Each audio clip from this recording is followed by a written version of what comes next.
ನೀವು ಪ್ರತಿ ರಾತ್ರಿ ಹಾಸಿಗೆ ಪಕ್ಕ ಒಂದು ಗ್ಲಾಸ್ ನೀರು ಇಡುತ್ತೀರಾ, ಆದರೆ ಬೆಳಿಗ್ಗೆ ಎದ್ದು ನೋಡಿದಾಗ ಅದೇ ನೀರು ಹಾಗೆಯೇ ಇರುತ್ತದೆ. ಈಗ ಒಂದು ಪ್ರಶ್ನೆ, ನೀವು ನೀರನ್ನು ಕುಡಿಯಲು ಇಟ್ಟಿದ್ದೀರಾ ಅಥವಾ ನಿಮ್ಮ ಮೆದುಳು ನಿಮ್ಮನ್ನ ಮೋಸ ಮಾಡುತ್ತಿದೆಯಾ?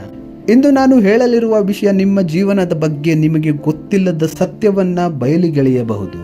ಮಾನವರು ವಸ್ತುಗಳನ್ನು ಬಳಸುವುದಕ್ಕಿಂತ ಹೆಚ್ಚಾಗಿ ಅವು ಕೊಡುವ ಭರವಸೆಯನ್ನ ಬಳಸುತ್ತಾರೆ.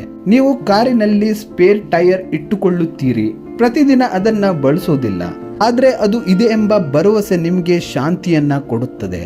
ಹಾಸಿಗೆಯ ಪಕ್ಕದ ನೀರಿನ ಗ್ಲಾಸ್ ಕೂಡ ಅದೇ. ನಿಮ್ಮ ದೇಹಕ್ಕೆ ನೀರು ಬೇಕಿಲ್ಲ, ನಿಮ್ಮ ಮೆದುಳಿಗೆ ಭದ್ರತೆ ಬೇಕು. ಮನೋವಿಜ್ಞಾನದಲ್ಲಿ ಇದನ್ನ ಸೇಫ್ಟಿ ಕ್ಯೂ ಎಂದು ಕರೆಯುತ್ತಾರೆ. ಅಂದ್ರೆ ಏನಾದ್ರೂ ಆಗಿದ್ರೆ ಪರಿಹಾರ ಈಗಾಗಲೇ ಸಿದ್ಧವಾಗಿದೆ ಎಂಬ ಸಂದೇಶ. ರಾತ್ರಿ ಆಗುತ್ತಿದ್ದಂತೆ ಹೊರಗಿನ ಜಗತ್ತು ಮೌನವಾಗುತ್ತದೆ, ಆದರೆ ನಮ್ಮ ಮೆದುಳು ಮೌನವಾಗುವುದಿಲ್ಲ. ಅದು ಪ್ರಶ್ನೆ ಕೇಳುತ್ತದೆ, ನಾಳೆ ಏನಾಗಬಹುದು? ಏನಾದ್ರೂ ತಪ್ಪಾದ್ರೆ ನಾನು ಸುರಕ್ಷಿತವಾಗಿದ್ದೀನ? ಅದೇ ಸಮಯದಲ್ಲಿ ಹಾಸಿಗೆಯ ಪಕ್ಕದ ಒಂದು ಗ್ಲಾಸ್ ನೀರು ಮೆದುಳಿಗೆ ಹೇಳುತ್ತದೆ, ಚಿಂತಿಸಬೇಡ, ಎಲ್ಲವೂ ಸಿದ್ಧವಾಗಿದೆ. ಒಂದು ಚಿಕ್ಕ ಮಗು ರಾತ್ರಿ ತನ್ನ ಪ್ರೀತಿಯ ಆಟಿಕೆ ಹಿಡಿದು ಮಲಗುತ್ತದೆ. ಆಟಿಕೆ ಅದನ್ನ ರಕ್ಷಿಸೋದಿಲ್ಲ, ಆದರೆ ಅದರ ಮೆದುಳಿಗೆ ಭದ್ರತೆ ನೀಡುತ್ತದೆ.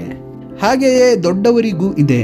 ಕೆಲವರು ಬಾಗಿಲನ್ನ 3 ಬಾರಿ ಚೆಕ್ ಮಾಡ್ತಾರೆ, ಕೆಲವರು ಫೋನನ್ನ ಚಾರ್ಜ್ಗೆ ಹಾಕಿ ಮಾತ್ರ ಮಲಗುತ್ತಾರೆ, ಕೆಲವರು ನೀರಿನ ಗ್ಲಾಸ್ ಅನ್ನ ಇಡುತ್ತಾರೆ. ವಸ್ತುಗಳು ಬದಲಾಗುತ್ತವೆ, ಆದರೆ ಮೆದುಳಿನ ಅಗತ್ಯ ಒಂದೇ, ನಾನು ಸಿದ್ಧನಿದ್ದೇನೆ ಎಂಬ ಭಾವನೆ.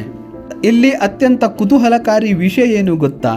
ಬೆಳಗ್ಗೆ ನೀರು ಹಾಗೆಯೇ ಉಳಿದಿದ್ದರೆ ಅದರ ಅರ್ಥ ಗ್ಲಾಸ್ ವಿಫಲವಾಗಿಲ್ಲ, ಅದು ಯಶಸ್ವಿಯಾಗಿದೆ. ಯಾಕಂದ್ರೆ ಅದರ ಕೆಲಸ ನೀರನ್ನ ಕುಡಿಸೋದಲ್ಲ, ನಿಮ್ಮ ಚಿಂತೆಯನ್ನ ಕಡಿಮೆ ಮಾಡೋದು. ನಿಮ್ಮ ಮೆದುಳು ರಾತ್ರಿ ಪೂರ್ತಿ ಸಮಸ್ಯೆಗಳನ್ನ ಹುಡುಕೋದನ್ನ ನಿಲ್ಲಿಸೋದು. ನಿಮ್ಮ ಜೀವನದಲ್ಲಿ ಹಲವಾರು ವಸ್ತುಗಳು ಇದೇ ರೀತಿ ಕೆಲಸ ಮಾಡುತ್ತವೆ.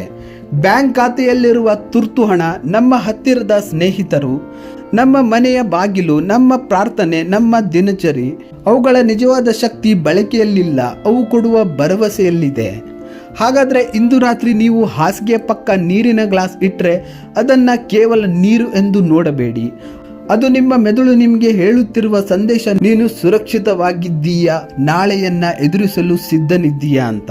ಮತ್ತು ಕೆಲವೊಮ್ಮೆ ಒಂದು ಗ್ಲಾಸ್ ನೀರಿಗಿಂತ ಮೌಲ್ಯವಾದುದು ಅದರೊಳಗಿನ ನೀರಲ್ಲ, ಅದು ಕೊಡುವ ಮನಃಶಾಂತಿ.